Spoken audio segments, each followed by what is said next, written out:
Okay, so here we go. I know I have not been here in a period of time, but as you all can see, I'm still alive and well. I've been going through some kind of evil. Okay, remember when I said the word evil, because that's exactly what I'm getting at right now. And what I'm going to talk about right now is this: something that really troubled me. And we got this coronavirus going on out here. Okay, all across the globe, as they say. Uh, and it has created this mass hysteria within the matter of a month and a half, 2 months maybe.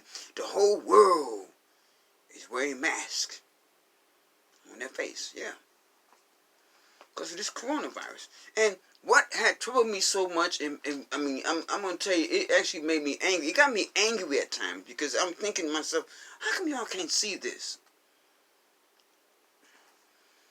This is what I was angry, because you have people, brothers and sisters, who have been called, who are the awakened ones.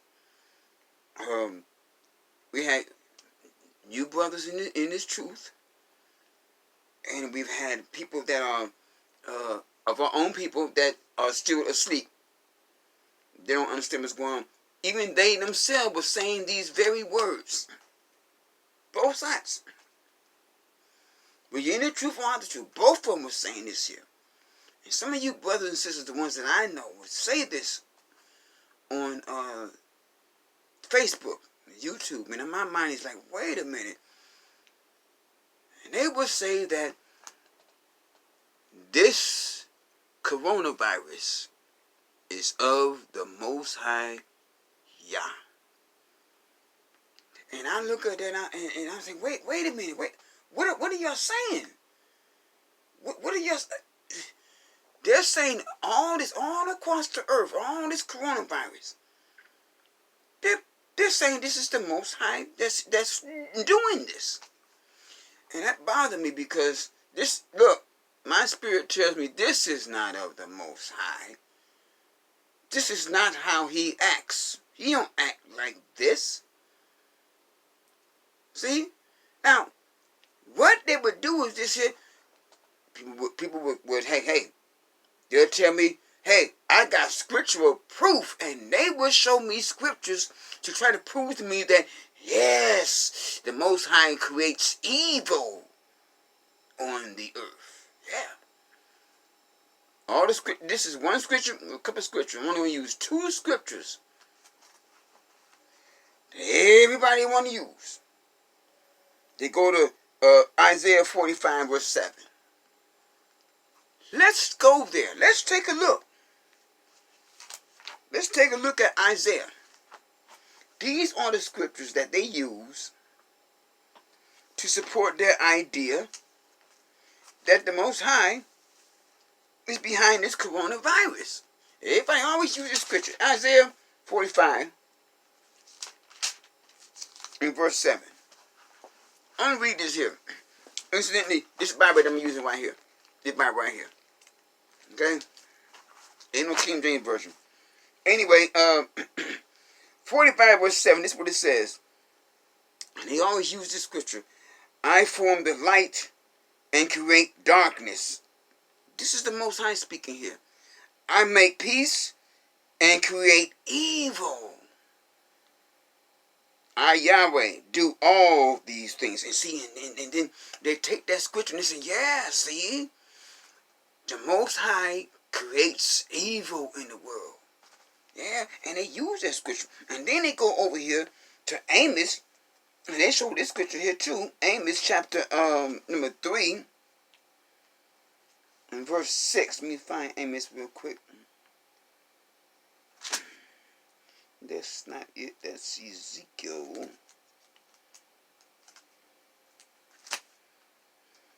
No. I'm going to pass it along. Here we go. Amos chapter 3 and verse 6. Notice what it says here. Amos chapter 3 and verse 6. They use this scripture too to prove that the Most High creates evil in the earth. It says, shall a trumpet be blown in the city and the people not be afraid? Shall there be evil in a city and Yahweh has not done it? That's the question. See, and they look at those scriptures and they say, see, the Most High is behind all of this evil that's going on in the world. And that's what they do. See? They look at, look, you got to have a spiritual mind. If you don't have a spiritual mindset or understand the qualities, the persona of the Most High, if you don't understand his spirituality, his personality, that's what I meant to say, his personality, not his spirituality, his personality. If you don't understand that, you're going to get it wrong. You look at that, evil? See, so this is what we have. Today what we have is this here. As human beings, when we read scriptures like that, we readily associate evil with wickedness. We readily associate them both together. If you can't have evil without wickedness. Yeah. And we put them together as one. But the problem is this. This is the problem. How can the Most High do evil and be wicked if they went hand in hand? So here's the thought: is the Most High wicked? So now your mind, the questions, your spiritual alertness. You should start opening up questions and thoughts in your mind. See, and you start asking questions. Wait a minute. How could this evil that's going on earth today be associated with that's associated with wickedness? Be of the Most High. Because the Most High is not wicked. So what's the problem? The problem is this here.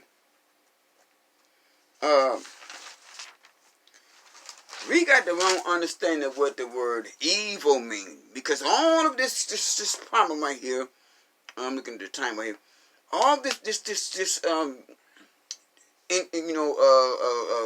discrepancies right here going on. It's because maybe we have the wrong understanding of what the word evil means. Yeah.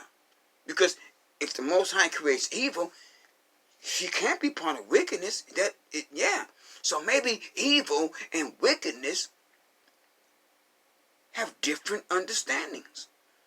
Have different definitions. Different definitions of the word evil. Now, under the particular scripture that we just read, I read in the Strong's Hebrew Concordance, the word evil is pronounced ra, like a lowercase r and a lowercase a, ra, or R-A-H. Now, what it denotes is this. The definition of that word is this. Talking about evil now. The definition of that word is like adversity, affliction, something bad, a calamity, something displeasing, misery, trouble. Now, when you think about those words, anything could be adversity. Anything could be a misery to you. Misery. Anything could be. Anything could be trouble to you, or something displeasing, a calamity, trouble. Yeah, anything could be. Take for example, let's say you done made a plan to to have guests over to your house, in the evening time. So you at your house, it's on the weekend, whatever, and you up in there, you got your nice size crock pot, whatever, and you getting all that food up in there. You got all the vegetables cut up, seasoned it real nice. Yeah, just perfect. And so you go ahead and you leave out and go take care of your business, whatever, and you thinking, well, I'll be back enough time before my guests come home. So also when you come home hours later, you expecting to smell the aroma of your food cooking in the crock pot. That's probably ready for your guests, but you open the door and you smell nothing. Now you got trouble. Now you got some calamity about to happen because you made plans. And now this is some evil that's happening to you. You see. This is evil. Because all of a sudden, someone knock at the door. You open it, it's your guest. The food ain't cooked. Nobody ain't cooked. You forgot to turn the...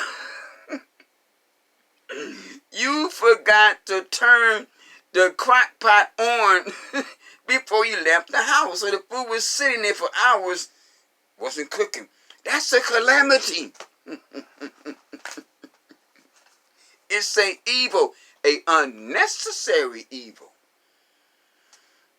A unnecessary evil is something like this here. We all heard the old saying. Sometimes shit happens. It's an evil. You could be late for work. Oh, you get dressed real quick. You went outside. You think, oh, I could just make it. If I could just... You get outside. You get in your car. Oh, the car won't start. That's an evil. A unnecessary evil. Yeah, keep that in mind. A unnecessary evil. So now, would the Most High inflict upon anybody a unnecessary evil? Would he do that? See, so the thought is this here. Maybe we got the wrong understanding of those particular scriptures that everybody always use, in Isaiah and Amos. What we need to do is this here. Okay, I understand. Let me say it. I understand that people always say, oh, precept upon precept, line upon line. Yeah, I understand. I agree with that. But sometimes you can do the precepts all you want.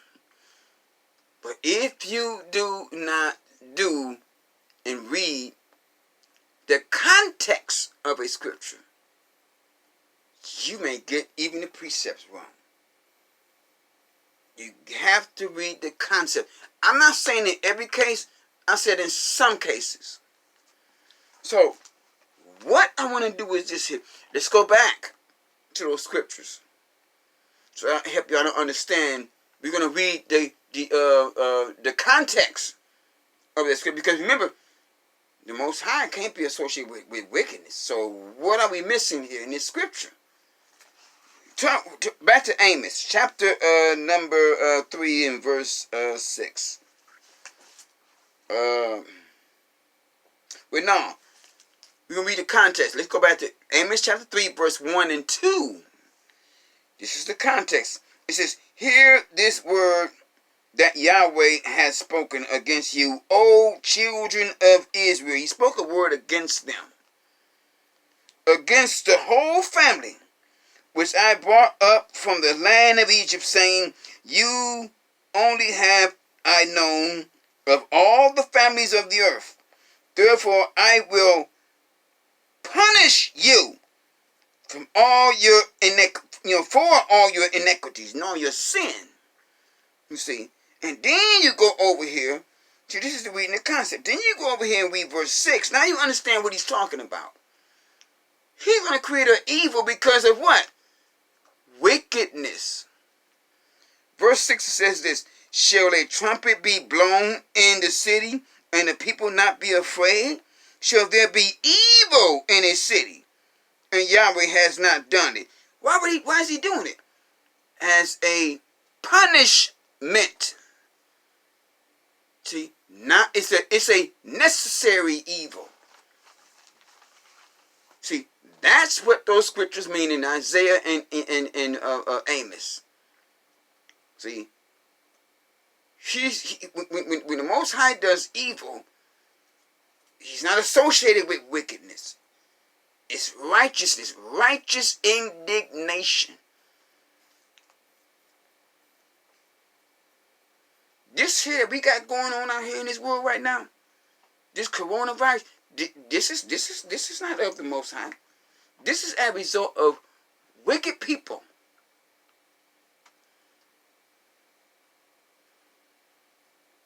Yeah.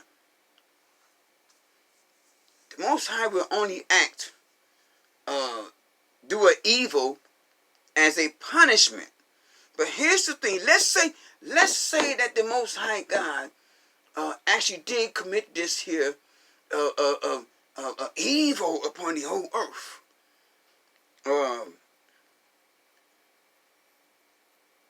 Wouldn't we know it? Did the Egyptians know who was punishing them? Did they know who was sending them all those plagues? Did Babylon know? Did King Nebuchadnezzar know who was afflicting him? See, the Most High God, if he does something, especially towards the whole earth, everybody's going to know it. There'll be no speculation. There'll be no conspiracy theories. There'll be no guessing.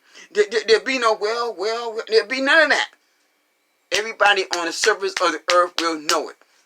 And I'm going to tell you, I can go even further and say this here. If there was an asteroid or a meteor 5 or 10 miles wide, and it came down and struck this earth, guess what? First of all, nothing's going to be done to this earth unless the Most High God allow it. See, nothing. The devil ain't even got no control over the earth. He can't destroy the earth. He can't. No, that's not ever going to happen. So if a meteor was to hit this planet, trust and believe the Most High did it, he allowed it. And that's how you know. Everybody will know who's doing it.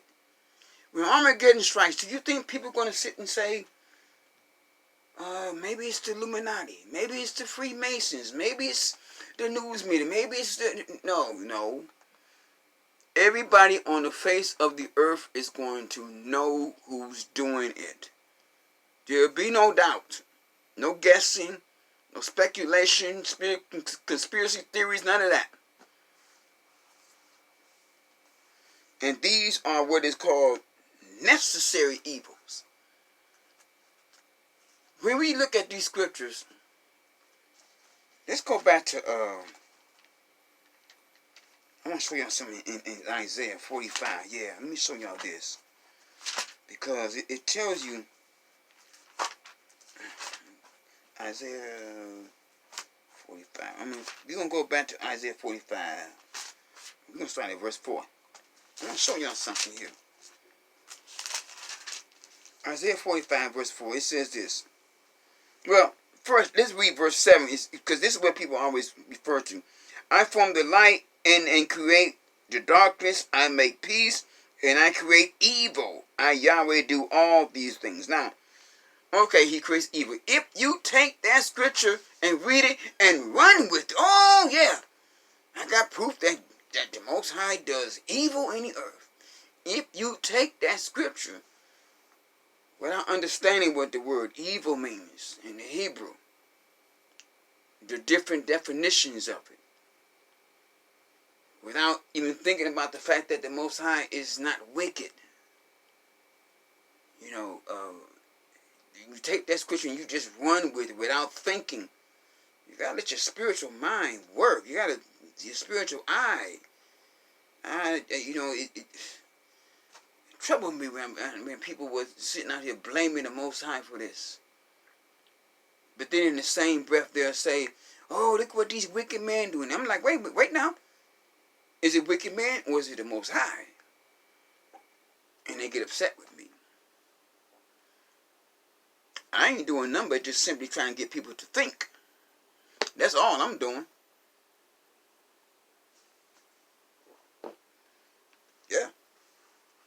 You have, let's see, for example, when you think about Job, you're gonna talk about that. When you think about Job, Job was being afflicted to a great degree. We all know that story. But what Job did not know was behind the scenes, the Most High allowed Job to be tested by who?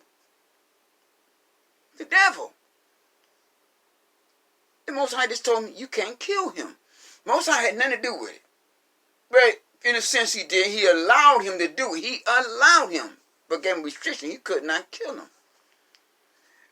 In the end, Job was blaming who for it? Job was saying, oh, the Most High is doing this to him. And he was corrected. Remember? This here that you see going on in this country, right, all across the world, this is man's doing. I didn't want to make that clear. And those are the only, there's other scriptures in the Bible too, but I want to stick with those two because everybody always refers to, oh, he does evil. What does evil mean? What does it mean? Is it associated with wickedness or not? Now, let's go back. Let me clarify something here. I might didn't mention this. Let's say that you let's say you just bought you a nice car. Oh, this car is beautiful, and I'm envious of you. I don't like the fact you got this nice car. So in the middle of the night, it's parked in your driveway. I walk up and I sabotage your car, mess with the engine or some kind of way, cut the brake lines or something. And you come on in the morning and you got problems with your car, it won't start, whatever. That's an evil inflicted upon you. But it had everything to do with wickedness. That's the difference. Right there. Okay? When the Most High does an evil, it has everything to do with a necessary evil for the sake of righteousness. But man, they inflict things on the earth. They're not doing it for the sake of righteousness. Because they're doing it based upon their wicked hearts. And now their evil becomes associated with wickedness. But the Most High's evil, it stands by itself. Wickedness is nowhere there. Are you understanding me what that scripture is saying? I hope y'all understanding me, man. Because I look at our people. And one thing that really bothers me, I want to say this here. One thing that really bothers me is this here. I'm sitting there, I'll be on Facebook, I'm on a thread, everybody making comments or whatever, it's an interest. I'm not usually on threads a lot, but if I see something nice, interesting conversation, I want to, join in, whatever. I'm on a line, I'm on a thread, I'm talking to this one young sister, she's saying something totally off, way off. This sister had, I've been knowing her for a while, I never met her personally, just friend on Facebook. She's been on my friend list for years. All of a sudden, she done flipped out.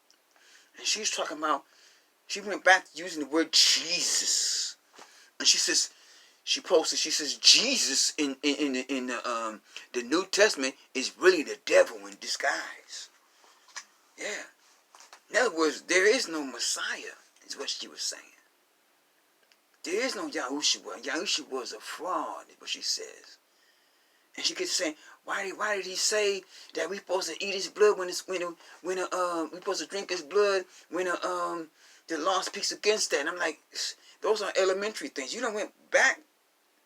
See, and I'm like, wait a minute. I'm like, I'm trying to correct her. But all of a sudden, there's a brother comes on there, and he get to, stroking her ego. Now he knows good and well what she's saying makes no sense. But he's going to stroke her ego. And he's going to agree with her everything that she says. So many sisters can say some off-the-wall things. They out there, teaching, whatever. And his brother know what she said makes no sense. But he's going to agree with her for one reason and for one reason only. He got a fantasy in his head. He's looking at how pretty she is. And he got a fantasy in his head that if he agreed with her, maybe he'll catch a bus out to her, catch a train, catch a plane to go be with her. And he has a vision in his eye that he's going to have her legs spread and he's going to be laying down with her. That's the truth. And I came right on and told some brothers that. Right there, look, I don't bite my tongue. Look, I'm a man too. I know what the deal is. I'm not stupid. I don't care what a woman looks like. If you sound crazy, I'm not gonna just agree with you just because of the way you look. But these brothers be doing that. They be doing that, and so what happens is you get a wrong understanding of certain things. This here coronavirus, they will agree with, some sister will be up there saying this and saying that, and they'll sit there and agree with her. And I don't understand. Maybe none of these brothers just, a lot of them do. You don't have a spiritual mindset. You don't have if you know the Most High's personality, you would know that he's not associated with what's going on here. And people use some scriptures without reading the context. You'll come up with the wrong understanding. The context tells you that he does evil against wickedness. Wickedness and evil does not always associate with each other. Especially not in the case of the Most High. People do that. Sinful humans do that. Most High, he's not associated with wickedness. But evil and wickedness has a different definition. So when people sit there and they blame the Most High for all this, that troubles me. That troubled me. What is wrong with y'all? Come on, you are supposed to be, called. You gotta, look. I don't know. I don't know. Maybe that's why I'm here. Hope, if you don't agree with me, then help me to understand where I'm wrong at. But from my standpoint, from reading the concordance and scripture, and there's a wrong understanding here. See, scripture says that the Most High created a evil. It didn't say I created a wickedness. See, that's one of the most beautiful things. You see the scriptures, there's no loopholes in there. But a wicked mind will find that loophole. A imaginary one. Well, it's good to see y'all again. Let y'all know, hey, I'm cool. Still alive, still kicking. I'll be making another one pretty soon. I'm going to address this one to Jehovah's Witnesses, so I might make it in a minute if I feel like it. But we'll see y'all again. I'll holler at y'all. Shalom.